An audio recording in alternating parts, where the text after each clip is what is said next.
अस्सलाम वालेकुम dear student. तो आज हम चैप्टर नंबर 8 के लेक्चर्स कंटिन्यू कर रहे हैं और आज का हमारा टॉपिक है जो कि हमारे सिलेबस में यानी हमारे टेक्स्ट बुक के हिसाब से नहीं है, पर हम थोड़ा सा इसको डिस्कस कर लेते हैं।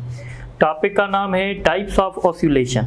देखें, जो हमने पिछले लेक्चर्स में जो हमने पढ़ा था वो बेसिकली ऑसिलेटरी मोशन था, वाइब्रेटरी मोशन था। तो आज हम इस ऑसिलेटरी मोशन के टाइप्स भी पढ़ेंगे। एक ऑसिलेशन को कहते हैं free oscillation. Free oscillation, what is free oscillation? तो हम कहते हैं ऐसी ऑसिलेशंस जिसमें ऐसा ऑसिलेटरी मोशन जिसमें एम्पलीट्यूड हमेशा कांस्टेंट हो। ठीक है, यानी हम कहते हैं the oscillatory motion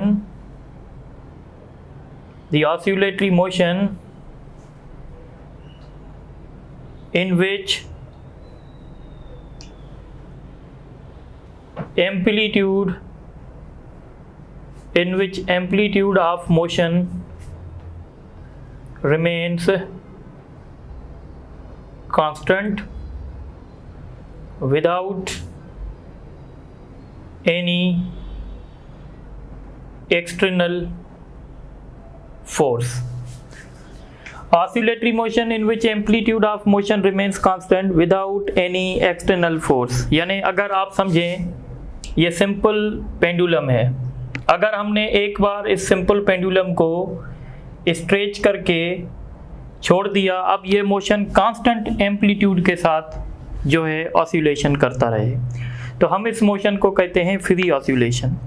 free oscillation में क्या होता है, इसमें टोटल जो एनर्जी होती है वो हमेशा कंजर्व होती है। Total energy is conserved. Total energy conserve का मतलब है, जैसे आपने पढ़ा था कि मीन पॉइंट पे सारी एनर्जी काइनेटिक होगी, एक्सट्रीम पॉइंट पे सारी एनर्जी पोटेंशियल होगी। इस तरीके से बीच में टोटल एनर्जी जो होगी वो सम ऑफ काइनेटिक प्लस पोटेंशियल होगी, पर हमेशा इनकी टोटल एनर्जी हर पॉइंट पे सेम रहेगी। और ये तभी हो सकता है जब कोई एक्सटर्नल डिस्टर्बेंस ना हो। एक्सटर्नल डिस्टर्बेंस क्या? जैसे फोर्स ऑफ फ्रिक्शन है, एयर रेजिस्टेंस है। जैसे आप देखेंगे कि हमारे जो नेचुरली जो पेंडुलम होते हैं, जब हम उनमें ऑसिलेशंस करवाते हैं तो आहिस्ता आहिस्ता उनका एम्पलीट्यूड कम हो जाता है। वो इसलिए कम होता है क्योंकि यहाँ पे एयर रेजिस्टेंस होता है, फोर्स ऑफ फ्रिक्शन होता है, इसकी वजह से। और इस मोशन को कहते हैं damped oscillation. Damped oscillation. What is damped oscillation? तो हम कहते हैं the oscillatory motion in which amplitude is continuously decreasing and finally becomes zero। अब देखें, ये ग्राफ देख लें। एक ये मैं ग्राफ बना रहा हूँ, जैसे आपको पता है कि सिंपल हार्मोनिक मोशन हमेशा साइनोसाइडल वेव से दिखाया जाता है, और एक मैं ये ग्राफ बना रहा हूँ। ठीक है, तो ये जो मोशन होगा ये कहलाएगा फ्री ऑसिलेशन, और ये जो मोशन है ये कहलाएगा डैम्प्ड ऑसिलेशन। अगर आप इसको देखेंगे तो कंटिन्यूअसली इसका एम्पलीट्यूड जो है वो डिक्रीज होते होते जीरो हो रहा है। सो हम कहते हैं the oscillatory motion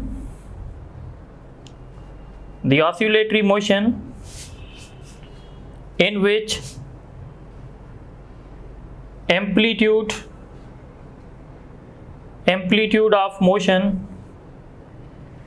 which amplitude of motion is decreasing and becomes zero। तो इसको कहते हैं डैम्प्ड ऑसिलेशन। कभी कभी हम आर्टिफिशियली डैम्पिंग भी करवाते हैं, कभी कभी नेचुरल भी होता है। जैसे ये आम पेंडुलम आपने देखा है जो डेली लाइफ में हमारा होता है, ये डैम्प्ड ऑसिलेशन है। इसमें अगर हम एक बार पेंडुलम को स्ट्रेच करके छोड़ देंगे तो आप देखेंगे आहिस्ता आहिस्ता उसका एम्पलीट्यूड कम होता जाएगा और कुछ देर के बाद एम्पलीट्यूड जो है ज़ीरो हो जाएगा। इस तरीके से तीसरा हमारे पास एग्जाम्पल होता है जिसको कहते हैं forced oscillation.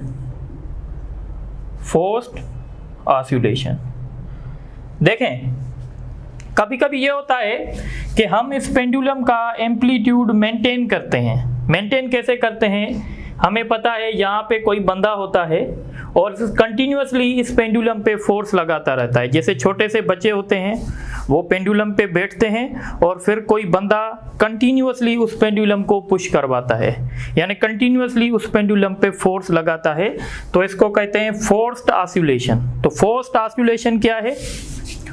The oscillatory motion, the oscillatory motion in which amplitude of motion is maintained, amplitude of motion is maintained by exerting an external force. The oscillatory motion in which amplitude of motion is maintained by exerting an external force, इसको हम कहते हैं forced oscillation. यानी इसमें अगर हम इस pendulum पे कंटिन्यूसली इसको पुश करते रहेंगे, जैसे हम आम लाइफ में करते हैं, तो आप देखेंगे कि इसका एम्पलीट्यूड जो है वो कांस्टेंट होता है। इस तरीके से आज हम एक और इम्पॉर्टेंट बात डिस्कस करेंगे, इसको कहते हैं resonance. What is resonance? Resonance क्या होता है? तो हम कहते हैं रेजोनेंस एक ऐसा प्रोसेस होता है, एक ऐसा फेनोमेना होता है जिसमें एक्सटर्नल फोर्स की जो फ्रीक्वेंसी होती है वो सिस्टम की नेचुरल फ्रीक्वेंसी के साथ मैच हो जाती है। मतलब कहने का ये है, देखें ये समझें एक मेटालिक रॉड है और इस मेटालिक रॉड पे ये बहुत सारे पेंडुलम लगे हुए हैं, ठीक है, ये पेंडुलम लगे हुए हैं बहुत सारे। ये एक मेटालिक रॉड है या मेटल है कोई, ऐसे समझिए मेटल है, और ये पेंडुलम है। इस पेंडुलम का नाम A है, इसका नाम B है, इसका नाम C है, इसका नाम D है।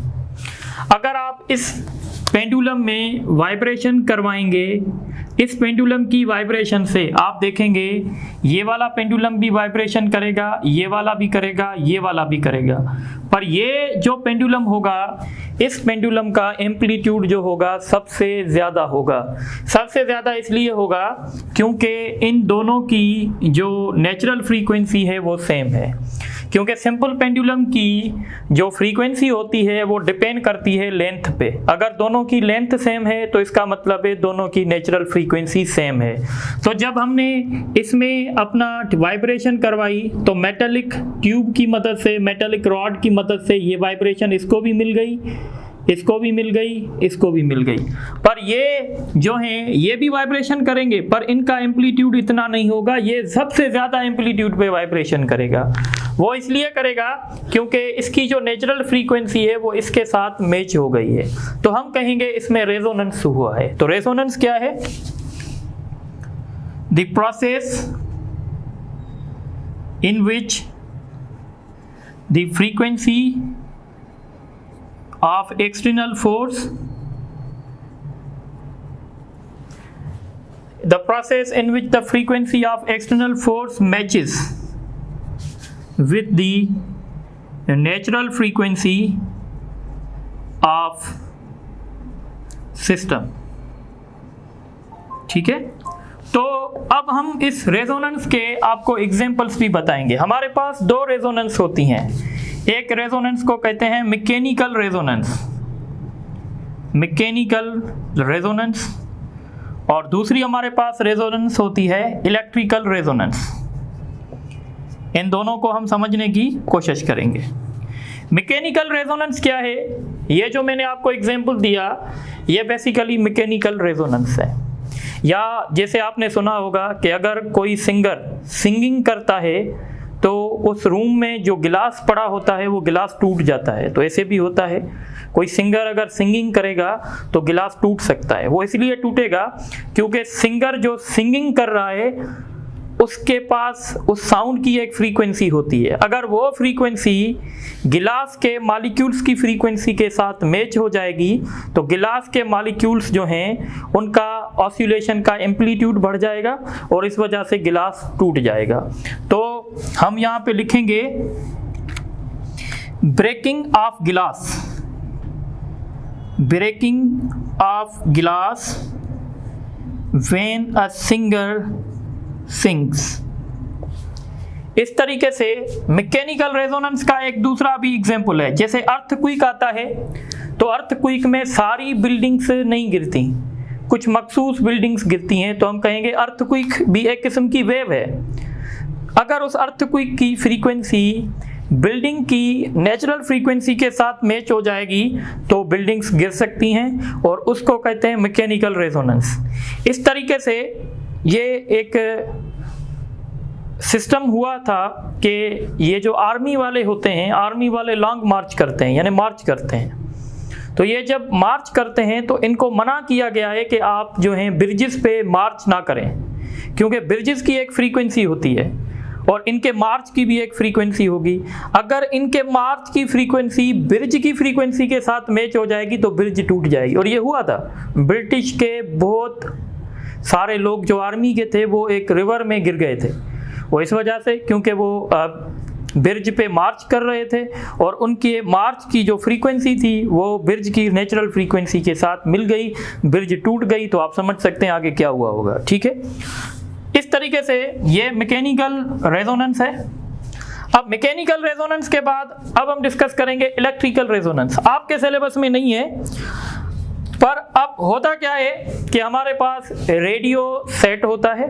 रेडियो सेट में हम फ्रीक्वेंसी सेट करते हैं, हर चैनल की अपनी अपनी फ्रीक्वेंसी होती है। जैसे अगर हमें FM 100 सुनना है तो हम क्या करते हैं, अपने रेडियो सेट से 100 को सेट करते हैं। तो जब हमने हमारी रेडियो स्टेशन की हमारे पास जो रेडियो सेट है उसकी फ्रीक्वेंसी हमने 100 रखी है और एक रेडियो स्टेशन भी होगी जो टेलीकास्ट करती होगी 100 पे या जो ब्रॉडकास्टिंग करती होगी 100 पे। तो इन दोनों की जब फ्रीक्वेंसी मैच हो जाएगी तो हमारे लाउड स्पीकर, मोबाइल का जो लाउड स्पीकर होगा उसमें वाइब्रेशंस आ जाएंगी। तो हम कहेंगे tuning of radio stations. Tuning of radio stations is the example of electrical resonance। तो ये आप नोट कर लें। इस तरीके से हमारा जो ऑसिलेशन का जो पोर्शन था वो कंप्लीट हो गया। अब हम नेक्स्ट फेज डिस्कस करेंगे और वो है वेव पोर्शन। तो आप ये नोट करें तो फिर वेव मोशन शुरू करते हैं।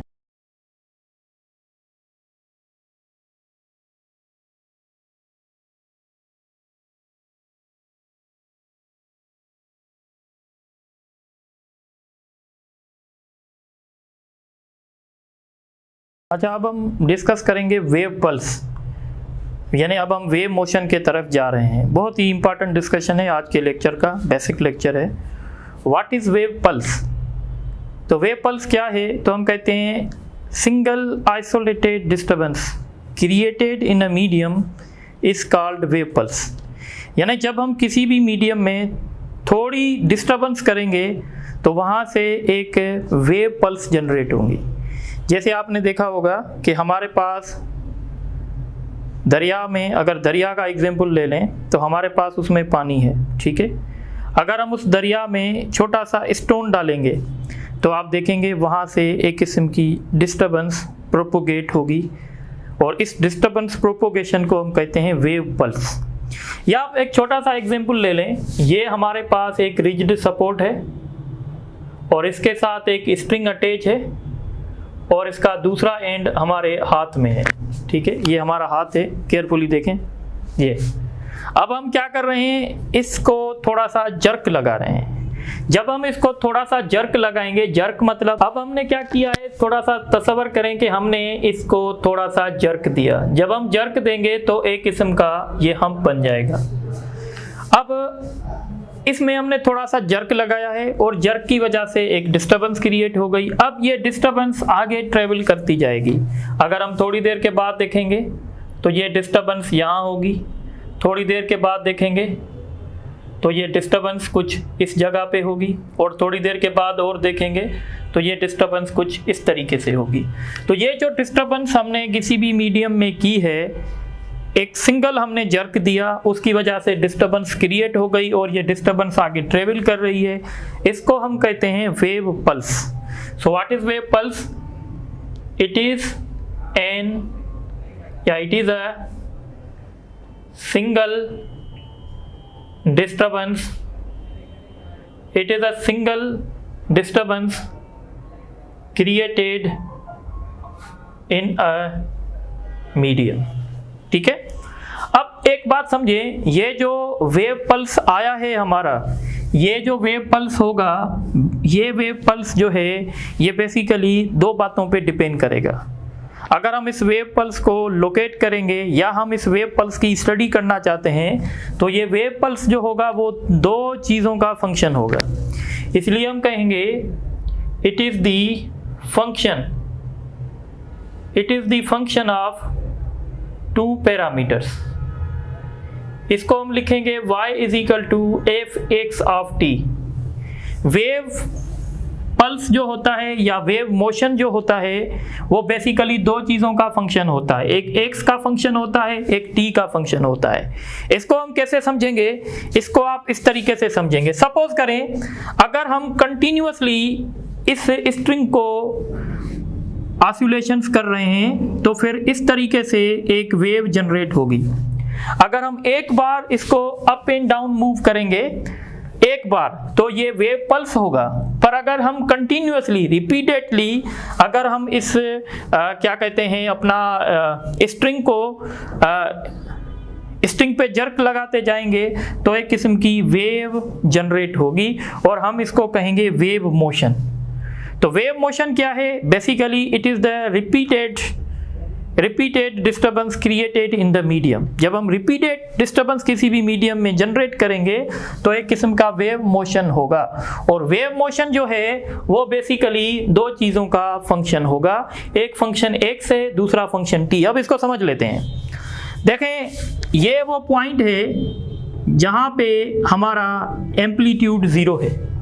एम्पलीट्यूड कहते हैं मैक्सिमम डिस्प्लेसमेंट को, ठीक है। अब यहाँ पे आपका जो एम्पलीट्यूड है, वेव मोशन का जो एम्पलीट्यूड है वो मैक्सिमम है। तो ये जो एम्पलीट्यूड मैक्सिमम है ये बेसिकली दो चीज़ों का फंक्शन है। एक तो फंक्शन है x का और दूसरा फंक्शन है t का। x मतलब ये यहाँ से कितनी दूरी पे है। सपोज अगर ये यहाँ से 2 मीटर की दूरी पे है तो इसका मतलब है वेव का जो एम्पलीट्यूड है वो 2 मीटर की दूरी पे है। ये हो गया x। पर इसी के साथ आपको पता है ये वेव रुकी हुई नहीं है, ये वेव चल रही है। जब ये वेव चल रही है तो इस पॉइंट पे, इस पर्टिकुलर पॉइंट P पर जो एम्पलीट्यूड होगा या जो डिस्प्लेसमेंट होगा वो वेरी करेगा। वो किसकी मदद से वेरी करेगा, वो टाइम की मदद से वेरी करेगा। कभी ये पार्टिकल ऊपर जाएगा, कभी ये पार्टिकल नीचे जाएगा।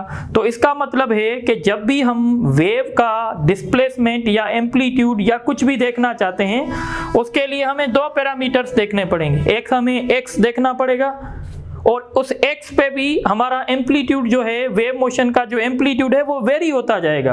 और वो किस हिसाब से वेरी होगा, वो t के हिसाब से वेरी होगा। इसलिए हम कहेंगे कि wave motion is the function of two parameters, one is the x, other is the t।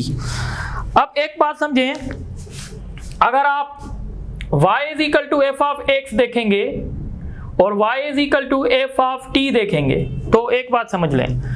अगर आप सपोज करें किसी वेव का शेप देखना चाहते हैं, जब आप वेव का शेप देखना चाहेंगे ना तो आप क्या करेंगे, किसी भी इंस्टेंट पे, सपोज करो ये स्ट्रिंग ऑसिलेशंस कर रही हैं और यहाँ पे एक फोटोग्राफर जो है वो बैठा हुआ है, उसने किसी एक इंस्टेंट पे फोटो ले लिया। जब हम किसी चीज़ का फोटो लेते हैं इसका मतलब है हम टाइम को फिक्स कर देते हैं।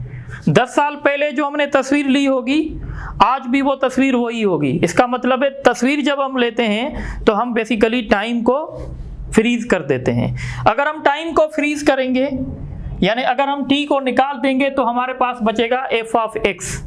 f ऑफ x ये हमें वेव का शेप देगा, शेप ऑफ वेव, ठीक है, शेप ऑफ वेव मिलेगा।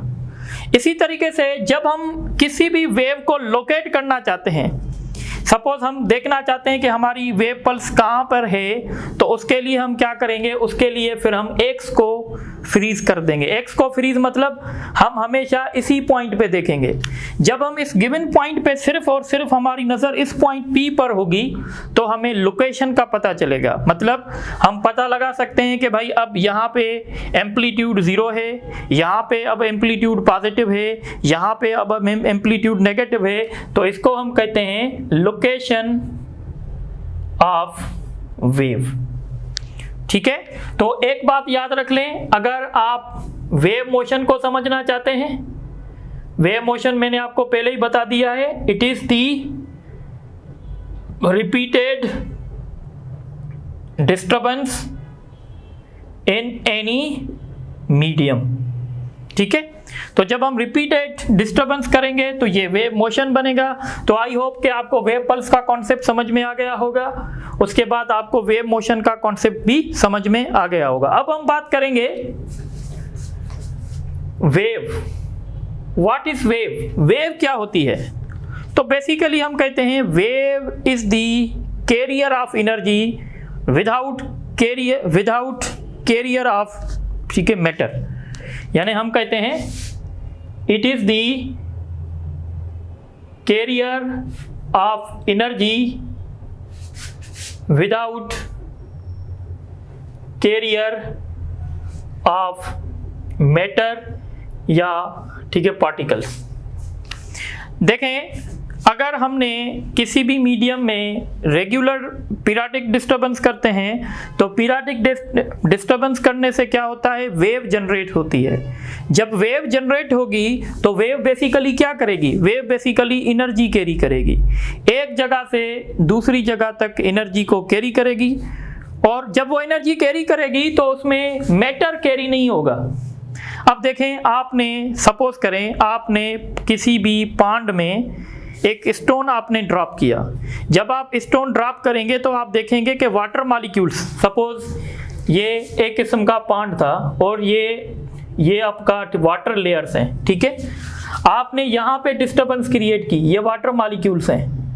तो जब आप यहाँ पे डिस्टर्बेंस क्रिएट करेंगे, जब आप इस मॉलिक्यूल को डिस्टर्ब करेंगे तो ये मॉलिक्यूल अपनी मीन पोजीशन पे ऐसे ऑस्युलेशन करेगा और इस पार्टिकल की ऑस्युलेशन की वजह से ये पार्टिकल भी ऑस्युलेशन करेगा और इस पार्टिकल की ऑस्युलेशन की वजह से ये पार्टिकल, ये पार्टिकल, ये पार्टिकल, ये पार्टिकल। तो अब आप देखेंगे इस पार्टिकल की ऑस्युलेशन करने से ये वाला पार्टिकल ऑस्युलेशन करेगा, यानी पार्टिकल 1, पार्टिकल 2, पार्टिकल 3, 4, 5, 6। तो आपने डिस्टर्ब किया एक पार्टिकल को, एक पार्टिकल की डिस्टर्बेंस की वजह से ये आपकी डिस्टर्बेंस आगे प्रोपोगेट हो रही है। फिर 2 को मिली, 3 को मिली, 4 को मिली, 5 को, 6 को। इस तरह से आपकी एनर्जी P से Q तक शिफ्ट हो गई। पर एक बात का ख्याल रखिएगा, ये पार्टिकल जो P पे था वो पार्टिकल Q पे नहीं आएगा, यानी पार्टिकल वहीं के वहीं होंगे। सिर्फ एक जगह से दूसरी जगह कौन जा रहा है? एक जगह से दूसरी जगह एनर्जी जा रही है। तो हम इस फेनोमेना को, ये जो हम सारा सीन देख रहे हैं, इसको कहते हैं wave. What is wave? It is the carrier of energy without carrier of matter. अब याद रखिएगा, in order to create a wave motion, अगर किसी भी सिस्टम में आप वेव मोशन क्रिएट करना चाहते हैं, it must have elasticity and inertial property. उसके पास इलास्टिसिटी भी हो, इनर्शियल प्रॉपर्टी भी हो। अच्छा, एक बात याद रखिएगा, वेव मोशन जो होता है ना, उस वेव मोशन में मीडियम के जो पार्टिकल्स होते हैं उनके पास सिंपल हार्मोनिक मोशन होता है। यानी हम कहेंगे in wave the particles of system are performing oscillatory motion. ठीक है, ऑस्युलेटरी मोशन नहीं कहें बल्कि सिंपल हार्मोनिक मोशन कहें। यानी आप ऐसे समझ सकते हैं, ये समझें ऑस्युलेटर्स हैं। ऐसे एक सिंपल एग्जांपल मैं दे देता हूँ, ठीक है, जैसे मैंने ऊपर दिया था, ये सिंपल हार्मोनिक, ये सिंपल पेंडुलम 1, 2, 3, 4 और 5। अगर आप इसमें ऑस्युलेशंस करेंगे, इसको अगर आपने डिस्टर्ब किया, ये अपनी मीन पोजीशन पे ऑसिलेशन करेगा, फिर ये ऑसिलेशन करेगा, फिर ये करेगा, फिर ये करेगा। इस तरीके से आपने एक में ऑसिलेशन की, उसके वजह से ऑसिलेशन आपकी आगे प्रोपोगेट हो रही है। पर अगर आप ये अगर किसी सिस्टम के पार्टिकल्स हैं, तो अगर आप इनको देखेंगे तो ये अपनी मीन पोजीशन पे ऑसिलेशन करेंगे। जैसे वाटर वेव्स हैं, अगर आप ऊपर वाले पार्टिकल्स को देखें तो हर पार्टिकल अपनी मीन पोजीशन पे सिंपल हार्मोनिक मोशन परफॉर्म करेगा, पर उसके साथ मीनवाइल क्या हमें मिलेगा, एनर्जी एक जगह से दूसरी जगह तक जाएगी। तो याद रखिएगा, वेव में जो पार्टिकल होते हैं सिस्टम के, वो ऑसिलेटरी मोशन जो है वो अपना परफॉर्म करते हैं। अब हम डिस्कस करेंगे वेव की टाइप्स, ठीक है। तो वेव के टाइप्स क्या होते हैं, तो टाइप्स ऑफ वेव। अब वेव के टाइप्स तो बहुत सारे हैं, वन बाय वन हम इसको डिस्कस करेंगे। सबसे पहले हम डिस्कस करेंगे ट्रैवलिंग वेव। ट्रैवलिंग वेव, ठीक है। What is travelling wave? तो हम कहते हैं अ wave which carries the energy, a wave which carries the energy away from the source. यानी सपोज करें हमने यहाँ पे डिस्टर्बेंस क्रिएट की, जब हम यहाँ पे डिस्टर्बेंस करेंगे तो एनर्जी ऐसे आगे प्रोपोगेट होगी। तो हम कहेंगे ट्रैवलिंग वेव को दूसरा नाम प्रोग्रेसिव वेव भी दिया जाता है, progressive wave. What is travelling wave? A wave which carries या a wave which propagate energy away from the source. A wave which propagate energy away from the source is called the traveling wave. Traveling wave कौन कौन सी है? जैसे sound wave है, हम जब एक जगह से, अगर सपोज करें मैं सोर्स हूँ, जब मैं बात कर रहा हूँ तो मेरा जो साउंड है वो ऑल पॉसिबल डायरेक्शन में मुझसे दूर जा रहा है, तो हम कहेंगे ये ट्रैवलिंग वेव है। जैसे लाइट है, सन से जो लाइट निकल रही है वो वेव के फॉर्म में निकल रही है और वो लाइट ऑल पॉसिबल डायरेक्शन में जा रही है, तो हम कहेंगे वो ट्रैवलिंग वेव है। ट्रैवलिंग वेव हमारे लिए बहुत इंपॉर्टेंट होती है, इसको समझना हमारे लिए बहुत इंपॉर्टेंट होता है। ट्रैवलिंग वेव की अगर आप वेव फॉर्म देखेंगे तो ये ट्रैवलिंग वेव का वेव फॉर्म होता है, ठीक है। ट्रैवलिंग वेव जब भी आप देखेंगे तो कुछ जगह ऐसी होंगी जहाँ पे एम्पलीट्यूड आपको मिलेगा, ठीक है, पॉजिटिव, और कुछ जगह ऐसी होंगी जहाँ पे आपको एम्पलीट्यूड मिलेगा नेगेटिव। जिस जगह पे आपको पॉजिटिव एम्पलीट्यूड मिलेगा और जिस जगह पे आपको नेगेटिव एम्पलीट्यूड मिलेगा, इसके नाम होंगे, एक हम रखेंगे नाम इसका क्रेस्ट, ठीक है। What is crest? तो हम कहेंगे crest is the point above the mean position. ये मीन पोजीशन है और ये मीन पोजीशन से अबव एक पॉइंट है, और यहाँ पे आपका एम्पलीट्यूड जो होगा वो अपना पॉजिटिव होगा या मैक्सिमम होगा। तो हम कहेंगे the point where the point above the mean position, the point above the mean position where amplitude या where displacement is maximum,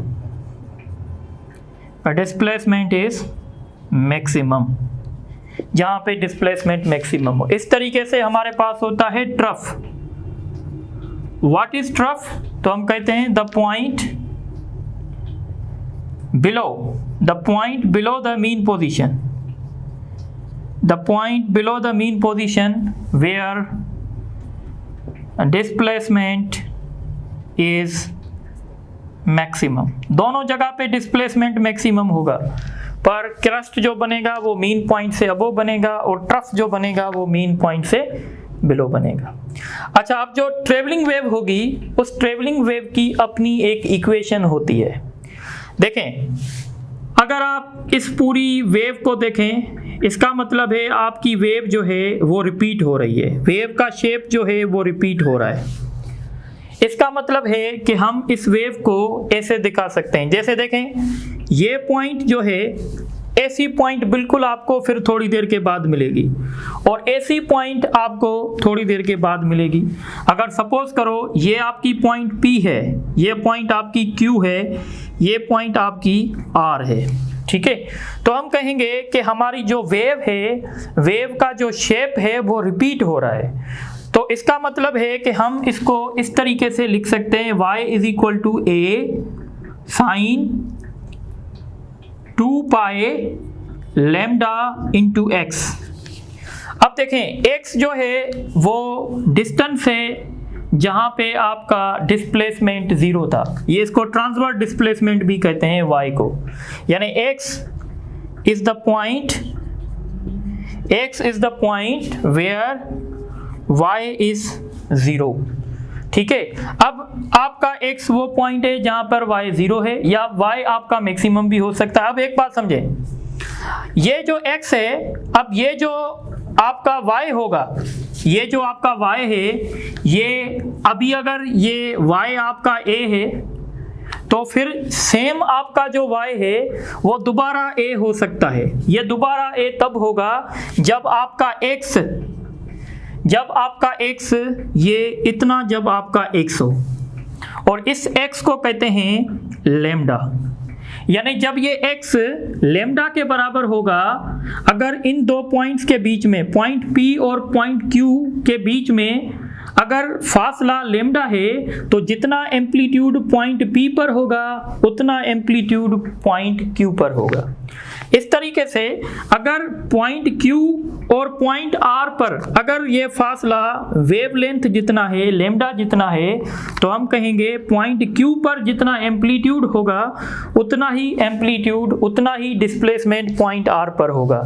तो इसीलिए अब देखें, अगर यहाँ पे मैं इसको ये जो हमारे पास लैम्डा है, अगर इस लैम्डा को, आप समझें थोड़ी बात, अगर मैं इस लैम्डा, ये जो x है, अगर ये x मेरा लैम्डा के बराबर हो जाएगा तो आप देखेंगे लैम्डा लैम्डा से कैंसिल हो जाएगा। और अगर ये एक पॉइंट में तस्वर कर रहा हूँ कि सपोज ये एक पॉइंट है, अगर यहाँ पे मैं ये पॉइंट तस्वर कर रहा हूँ और इस तरीके से ये पॉइंट तस्वर कर रहा हूँ, तो इस हिसाब से फिर मेरी रिपीटेशन होगी। पर ये जो x है, ये x जो है, इस x पे भी हम कहते हैं कि हमारी वेरिएशंस आती हैं।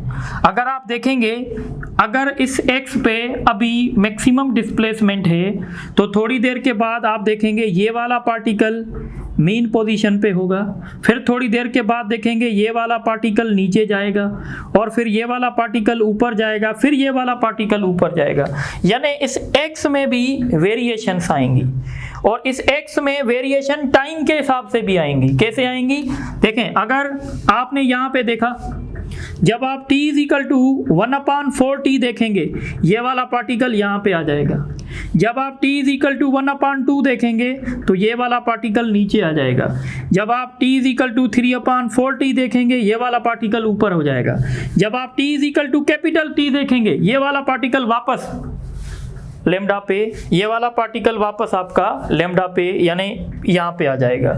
तो इसीलिए हम इस x में भी वेरिएशन लिख सकते हैं, और इस x की वेरिएशन हम ऐसे लिखेंगे, ठीक है। इस x में जो वेरिएशन आएंगी, x जो हमारा प्रीवियस x था वो x है अभी, पर ये x हमारा दोबारा ये x कैसे होगा, तो हम कहेंगे ये तब होगा जब हमारा t और ये कैपिटल T है, ठीक है। ये हमारा t है और ये कैपिटल T है, जब ये लैम्डा के बराबर हो जाएंगे। यानी अगर ये छोटा t कैपिटल T के बराबर हो जाएगा तो हमारा x वापस जो है वो रिपीट हो जाएगा। इस तरीके से अगर हम इसको मल्टीप्लाई करेंगे तो ये हो जाएगा a साइन, अब हम इसको मल्टीप्लाई कर रहे हैं 2 पाई लैम्डा इंटू x, और लैम्डा लैम्डा से कैंसिल हो जाएगा 2 पाई t अपॉन कैपिटल T।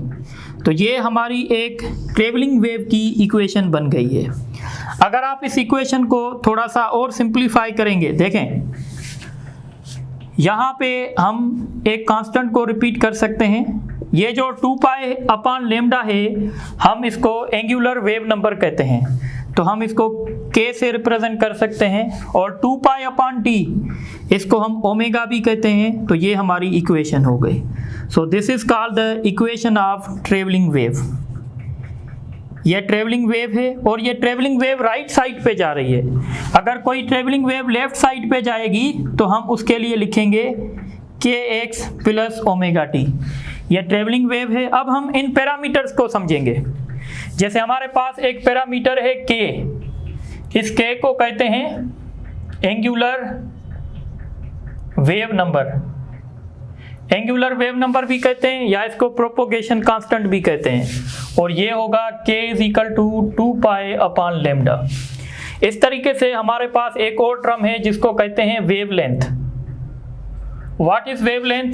तो हम कहते हैं it is the distance, it is the distance between to consecutive crests or two consecutive trough। यानी दो कंज्यूकेटिव क्रेस्ट के बीच में या दो कंज्यूकेटिव ट्रफ के बीच में जो फासला होता है हम उसको वेव लेंथ कहते हैं। ठीक है, इस तरीके से अब एक बात आप और समझें, जो दो पार्टिकल जो क्रेस्ट पे होंगे हम कहेंगे ये फेज में हैं, और एक पार्टिकल जो क्रेस्ट पे होगा और दूसरा पार्टिकल जो ट्रफ में होगा हम कहेंगे ये आउट ऑफ फेज हैं। यानी if two particles are at crests then these are said to be in phase। और आउट ऑफ फेज कौन से पार्टिकल होंगे? तो आउट ऑफ फेज के लिए हम लिखेंगे इफ टू पार्टिकल्स, इफ, या ऐसे लिख सकते हैं the particle at crest and particle at trough are said to B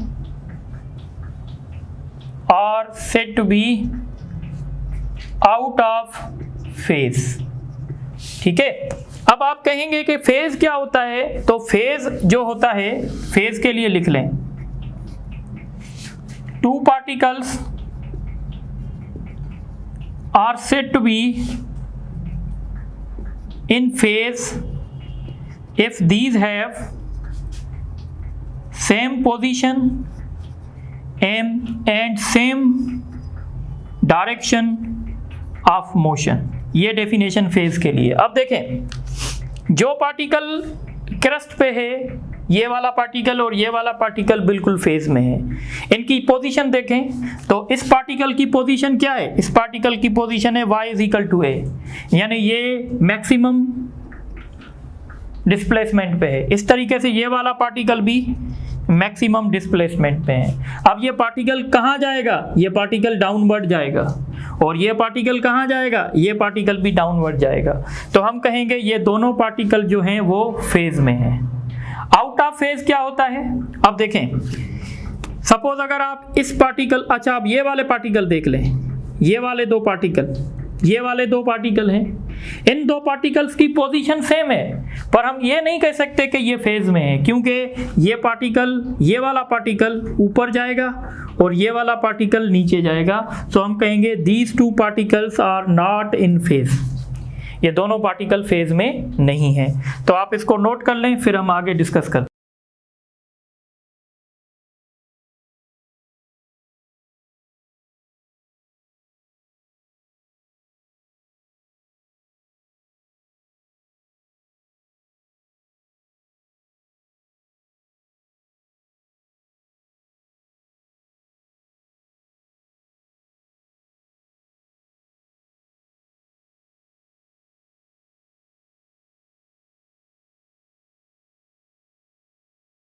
अच्छा, अब हम डिस्कस कर रहे हैं, ट्रेवलिंग वेव ही हमारा टॉपिक है। अब हम डिस्कस करेंगे characteristics of wave. Characteristics of wave क्या हैं? तो वेव के कुछ कैरेक्टरिस्टिक्स हैं, जैसे वेव का एक कैरेक्टरिस्टिक्स है स्पीड, स्पीड ऑफ वेव। तो what is the speed of wave? तो हम कहते हैं the distance travelled by wave in 1 second. आपको पता है ट्रेवलिंग वेव वो है जो सोर्स से आगे ट्रेवल कर रही है, ये वेव आगे ट्रेवल करेगी। तो हम कहेंगे 1 सेकंड में इस वेव ने कितना डिस्टेंस ट्रेवल किया है, उसको कहते हैं speed of wave. So the distance traveled by a wave in 1 second is called speed। और वेव की जो स्पीड होगी, ये याद रखिएगा, it depends only upon medium. अगर वेव अपना मीडियम चेंज करेगी ना, तो वेव जब मीडियम चेंज करेगी तो उस वेव की स्पीड भी चेंज हो जाएगी।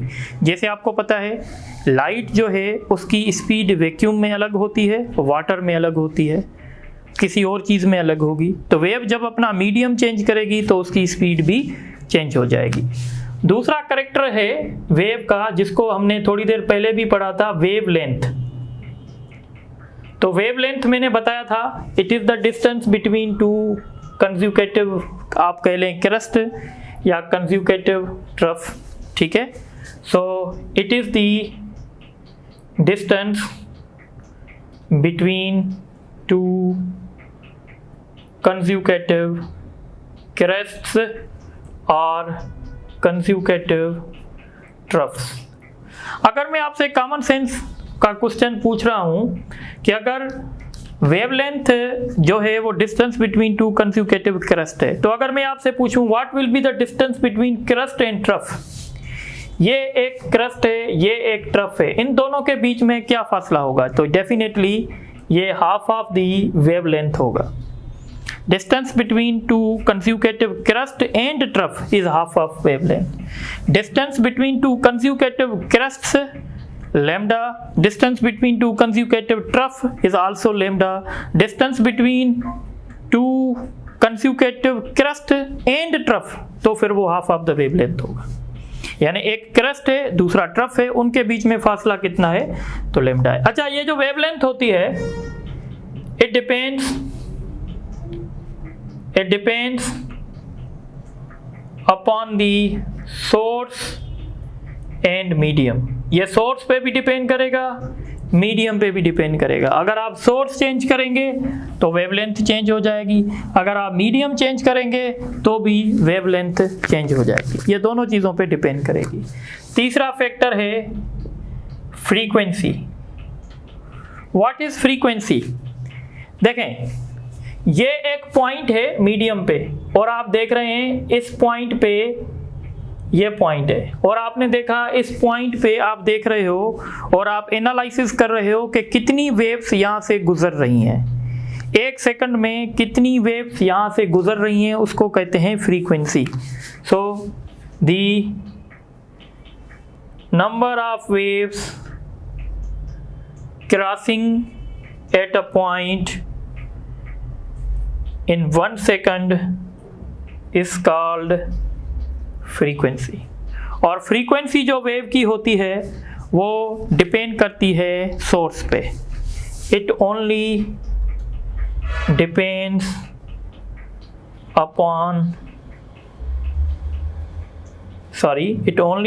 अपॉन सोर्स, ठीक है। मीडियम पे ये डिपेंड नहीं करती। इन तीनों के बीच में एक रिलेशन भी है। रिलेशन क्या है? V is equal to lambda f. This is the relationship between frequency, wavelength and speed। और अगर आप फ्रीक्वेंसी का रेसिप्रोकल जानते हैं तो फ्रीक्वेंसी का रेसिप्रोकल टाइम पीरियड है। तो ये फार्मूला हम न्यूमेरिकल्स में भी यूज़ करेंगे। अब बहुत ही एक कॉमन सेंस होता है, ठीक है। कॉमन सेंस का क्वेश्चन ये है, देखें, एक फार्मूला भी आपसे डिस्कस करूँगा। देखें भाई, ये आप तसव्वुर करें, ठीक है, ये तसव्वुर करें ये एक स्ट्रिंग है और इस स्ट्रिंग पे ये वेव बनी हुई है, ठीक है। एक पॉइंट ये है, एक पॉइंट ये है, तो इन दो पॉइंट्स के बीच में जो फासला होता है इसको क्या कहते हैं आप? वेवलेंथ। और इन दो के बीच में फेज कितना होता है? तो आपको पता है ये आइडेंटिकल फेज में होते हैं। आइडेंटिकल याद रखिएगा, जब दो पार्टिकल्स आइडेंटिकल फेज में होते हैं ना, या इन फेज होते हैं ना, तो उसका मतलब है इन दोनों के बीच में फेज डिफरेंस जो है, इन दोनों के बीच में फेज डिफरेंस या तो 0 होगा या तो 2 पाई होगा, या तो 4 पाई होगा, या तो 6 पाई होगा, या n पाई होगा, where n is the even number. अगर दो पार्टिकल के बीच में फेज डिफरेंस अगर 2 पाई का होगा, 4 पाई का होगा, 6 पाई का होगा या n पाई का होगा, जब n इवन नंबर हो तो हम कहते हैं ये दोनों पार्टिकल इन फेज हैं। किस में है ये? इन फेज। ठीक है। और जब दो पार्टिकल्स के बीच में फेज डिफरेंस, दो पार्टिकल के बीच में फेज डिफरेंस पाई हो, 3 पाई हो, 5 पाई हो, 7 पाई हो या n पाई हो और n यहाँ पे 8 नंबर हो तो हम कहेंगे ये आउट ऑफ फेज हैं। जैसे ये पार्टिकल और ये, जो पार्टिकल क्रेस्ट पे होगा, जो पार्टिकल ट्रफ पे होगा, ये दोनों पार्टिकल आउट ऑफ फेज हैं, क्योंकि इन दोनों के बीच में फेज डिफरेंस या तो पाई होगा, या तो 3 पाई होगा, या तो अगर आप ये देखें ये वाला और आप इसी तरीके से ये वाला देखें, ये पार्टिकल भी और ये पार्टिकल भी आउट ऑफ फेज होंगे। क्यों भाई? क्योंकि इन दोनों के बीच में फेज डिफरेंस 3 पाई होगा।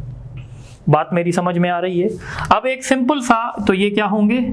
आउट ऑफ फेज होंगे। ये बात इस स्टेज पे क्लियर होनी चाहिए।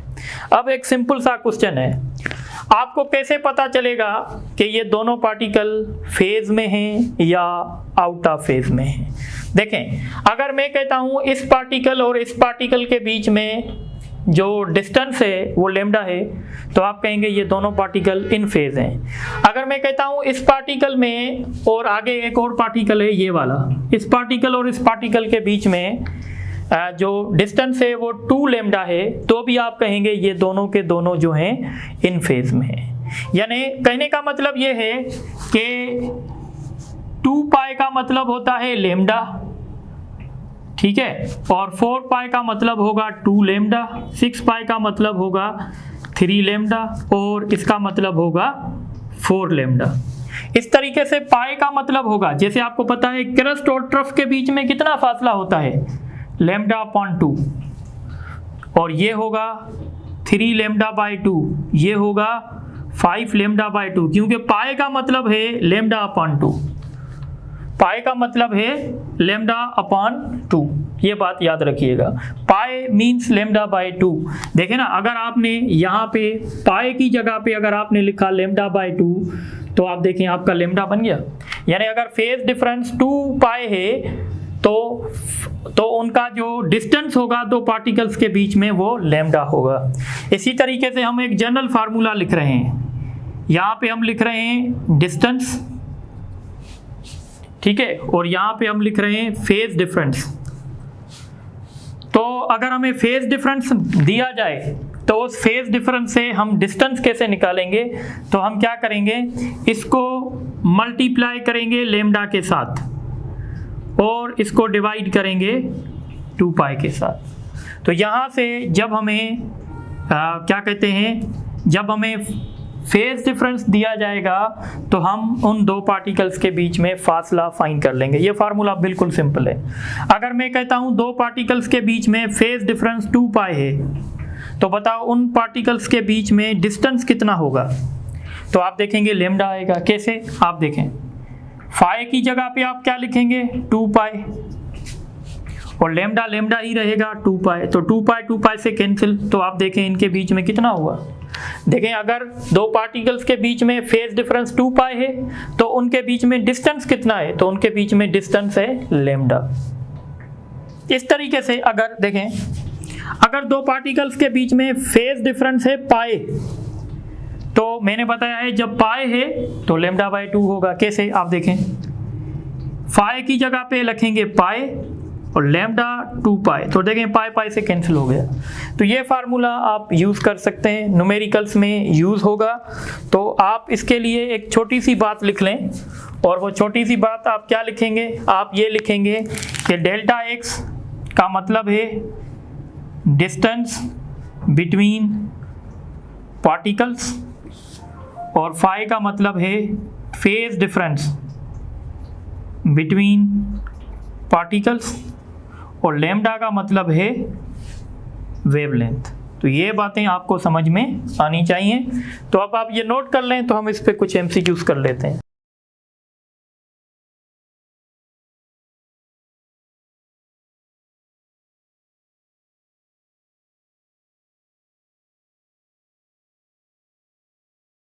अच्छा, अब ये कुछ इतने MCQs मैंने लिखे हैं, देख लें।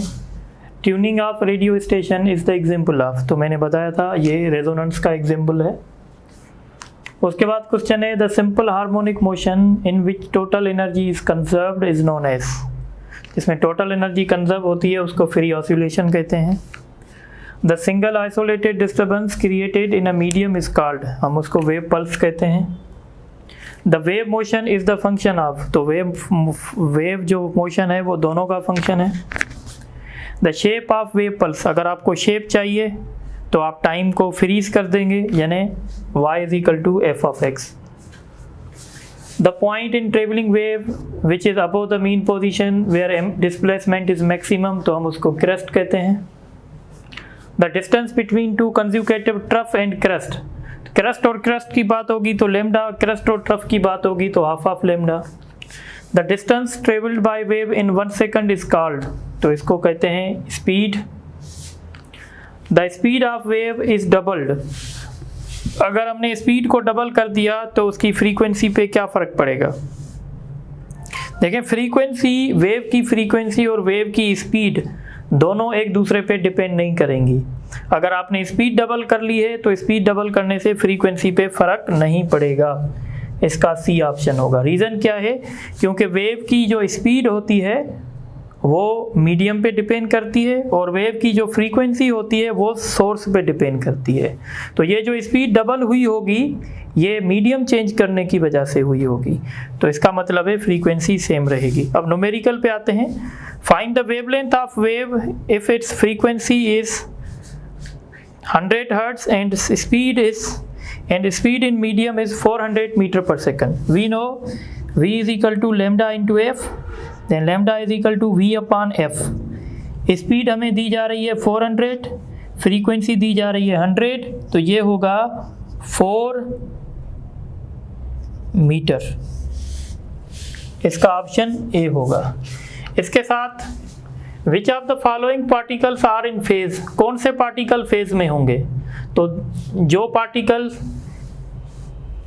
क्रेस्ट पे होंगे या दो पार्टिकल ट्रफ पे होंगे वो फेज में होंगे। ये देखें, ये पार्टिकल कहाँ पे है, क्रेस्ट पे, ये पार्टिकल कहाँ पे, क्रेस्ट पे, तो P एंड S फेज में है। ये पार्टिकल ट्रफ पे है, ये पार्टिकल भी ट्रफ पे है, तो ये भी फेज में है, तो इसका ऑप्शन होगा E, यानी P and S, X and Y। A travelling wave is express as, travelling wave की एक्सप्रेशन दी जा रही है। देन स्पीड, अच्छा आप देखें, ये ट्रेवलिंग वेव का जनरल फॉर्म ये था जो आपने पढ़ा था, 2 pi lambda into T X minus 2 pi T upon capital T, ये फार्मूला था जो थोड़ी देर पहले हमने ड्राइव किया था।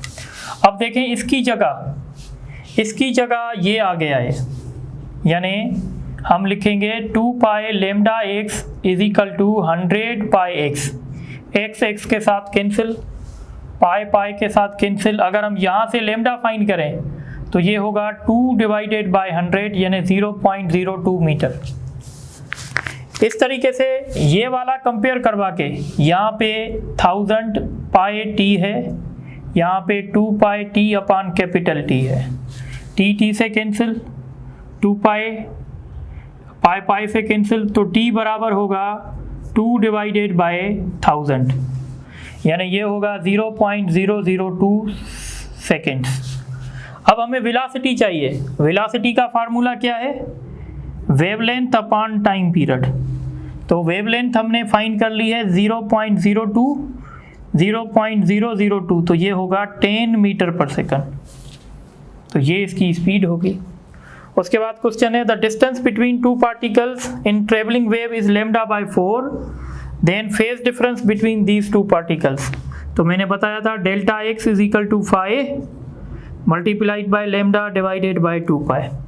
अब आपको ये चाहिए तो ये कैसे मिलेगा, इसकी जगह क्या लिखेंगे, lambda by 4 2 pi, lambda lambda से कैंसिल, ये वहाँ जाके मल्टीप्लाई करेगा 2 पाई अपान 4, तो ये 1 अपान 2 पाई होगा, यानी पाई अपान 2। अच्छा, इसको ऐसे भी याद रख सकते हैं। देखें, अगर आप थोड़े से ट्रिकी हैं ना तो बहुत आसान है। पाई का मतलब होता है 2 पाई। पाई को जब हम फेज में कन्वर्ट, लेमडा को जब हम फेज में कन्वर्ट करेंगे ना 2 पाई होगा डिवाइडेड बाय 4, तो पाई अपान 2 हो जाएगा। कुछ स्टूडेंट इसको ऐसे भी सॉल्व करते हैं। ठीक है, अब आप ये थोड़ा सा नोट करें। तो अब हमारे 2 MCQs रहते हैं, ये मैं यहाँ पे डिस्कस करता हूँ। अच्छा, आप ये देखें, in travelling wave when t is equal to 0 the displacement of particle is plus a, यानी amplitude.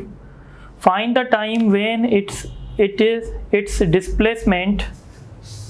displacement is minus a if the wavelength of wave is 100 meter and its speed is 100 meter per second।